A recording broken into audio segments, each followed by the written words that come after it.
네, OT 시작해 보겠습니다. 일단 본 강의를 듣기 전에 입문 가이드를 필수적으로 듣고 오시길 바랍니다. 본 강의와 교재의 목적은 공기업 전공시험 고득점 및 합격을 목표로 합니다. 기계직 공기업 필기시험에 대해서 개략적으로는 제가 설명을 드렸는데요. OT에서는 좀 더 심한 내용으로 들어가겠습니다. 또한 앞으로의 내용은 공기업 전공시험을 30번 이상 친 제 경험을 바탕으로 제작되었음을 알립니다. 공기업 전공시험은 크게는 이론과 계산 문제로 나뉘는데요. 크게 철도 공기업, 발전소 공기업으로 나뉘는데 그 중에서도 회사별로 내는 기조가 있습니다. 어떤 회사는 주로 어렵게 내고 어떤 회사는 이론을 자주 내고 이런 것들 말이죠. 또한 대부분 기계 일반, 즉 전체 범위를 시험 범위로 하지만 회사별로 그 중에서 일부분만 낸다던가 어떤 부분을 많이 내던가 하는 기조가 있습니다. 유명한 기업들 위주로 일단 정리를 해드리겠습니다. 1번 코레일, 이론 70%, 계산 30%, 문항수 30, 그리고 NCS와 전공을 동시에 치는 특이점이 있습니다. 그리고 2번 서울교통공사, 이론과 계산이 50%, 문항수는 40이며 NCS와 전공은 동시에 칩니다. 참고로 여기 문항수는 전공 문제만입니다. 그리고 한국서부발전, 계산 60%, 이론 40%, 문항수는 50, 한국사는 10문제 포함되어 있습니다. 그리고 남부발전 같은 경우에는 계산 60, 이론 40, 문항수 50이고 계산 문제의 비중이 크고 열전달이 많이 나오는 특징이 있습니다. 남동발전은 계산 40%, 이론 60%고 문항수는 25문제로 굉장히 적은 전공 문제 수를 가지고 있습니다. 다음은 한수원. 계산 30%, 이론 70%이고 문항수가 30인데 그 중에 한국사 회사상식 5문제가량이 포함되어 있습니다. 또한 26년도 상반기에는 이제 회사와 관련된 그런 발전소나 한수원과 관련된 문제가 전공에 나온 것으로 알고 있습니다. 다음은 가스공사. 계산과 이론이 50% 정도로 되어 있고 문항수는 50문제입니다. 이외에도 좀 회사별 스타일이 있는데 그거는 추후에 정리를 해드리도록 하겠습니다. 제가 가지고 있는 3년간의 데이터에 의하면 이 정도로 나오는 것 같습니다. 다만 각 연도에 회사의 대행사 변경 등에 대한 이유로 어려운 곳에서 갑자기 쉽게 나온다든지 하는 변경 사항도 존재합니다. 올해 가스공사가 3년 정도 만에 처음으로 커트라인 80점대를 찍으면서 역대급 물시험이라는 평가를 받은 해이기도 합니다. 항상 어려웠기로 유명했는데 말이죠. 이론 문제는 제 시범 강의에 있는 내용들이고 계산 문제는 뭐냐? 공기업식 비율 계산 문제를 보통 계산 문제라고 하는 경우가 많은데요.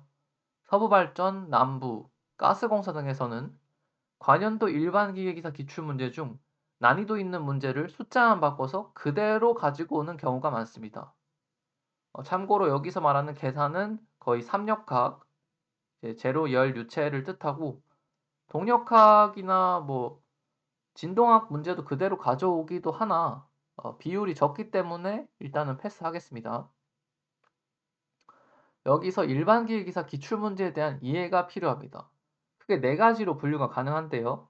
1번 뜨문뜨문 있는 이론 문제들, 2번 기본 계산 문제, 3번 난이도 있는 계산 문제, 4번은 CBT 문제은행식에서 만점 방지를 위해서 만든 문제입니다.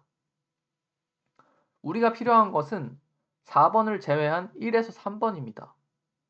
보통 일반기기사 10개년 기출을 보라고 하는데요. 이 중에서 겹치는 문제를 제외하고 만점 방지 문제를 버린 후에 관연도 기출문제 중 공기업에서 출제된 문제를 선별적으로 보는 게 중요합니다.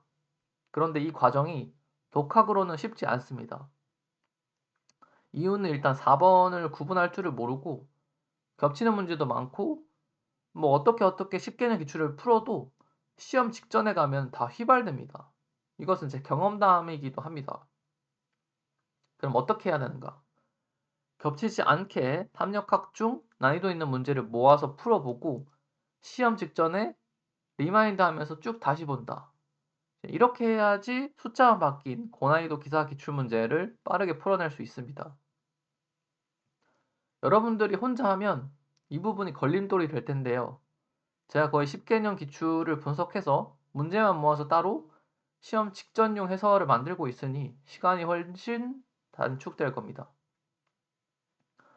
여러분들은 쓸데없이 이론을 담거나 하고 만점방지 문제에 시간을 버리고 어떻게 외워야 되는지, 무엇을 외워야 하는지, 어떻게 공부해야 되는지를 고민하고 시간을 낭비할 필요가 없습니다.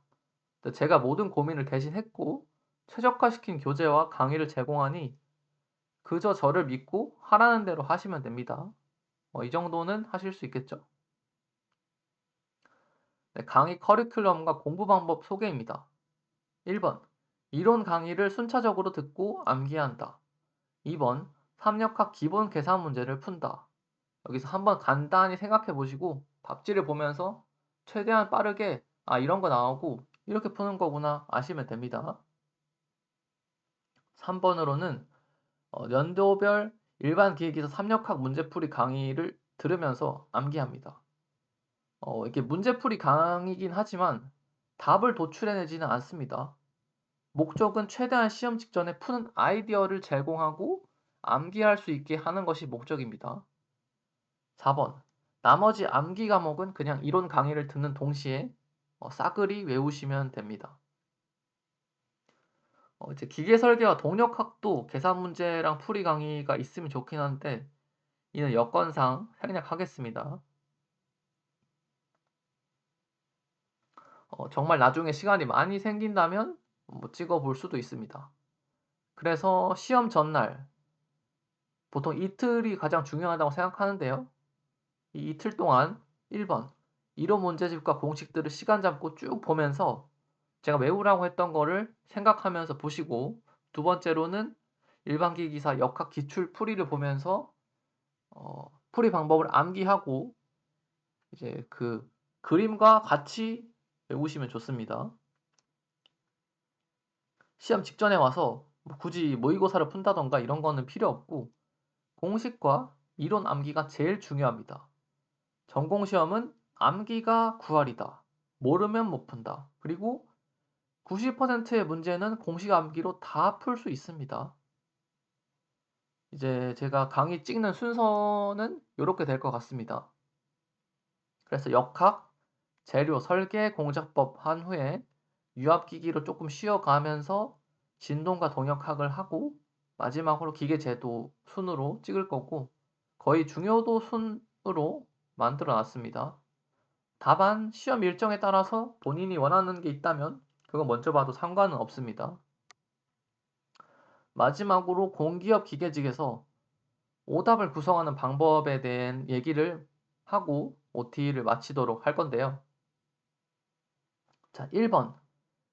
A를 B로 바꾼다. 그리고 여기서 바꾸는 것은 비교군입니다. 예시를 보면은 기계 제로를 예로 들었을 때 단동척과 연동척의 조회수를 서로 바꿔치기를 해서 오답으로 만든다. 저희가 오답으로 만들 때 완전 생뚱맞은 수치를 가져오는 게 아닙니다. 3개였는데 갑자기 30개 이렇게 바꾸는 게 아니고 3개였으면 4개로 바꾼다. 근데 그 4개가 하필 비슷한 이름에 있는 다른 것의 특징에서 가져온다. 그래서 그 비교군을 항상 유의하면서 푸셔야 됩니다. 두 번째로는 가장 많이 나오는 거. 이제 이상을 이하로 바꾸던가 감소를 증가로 바꾸고 최대를 최소 또는 0, 클 때를 작을 때 그리고 앞에 설명은 맞지만 뒤에는 틀리게 한다. 또 서서히를 급격하게 일정한 거를 안 일정하다. 이런 식으로 바꿉니다. 그리고 3번은 관련 없는 인자 넣기. 이렇게 있고 마지막으로 4번은 이제 단위 장난입니다. 요 네 가지로 거의 모든 오답을 구성하는 것 같고요. 그래서 OT는 여기서 마치도록 하겠습니다. 다음 재료 역학 강의에서 뵙겠습니다.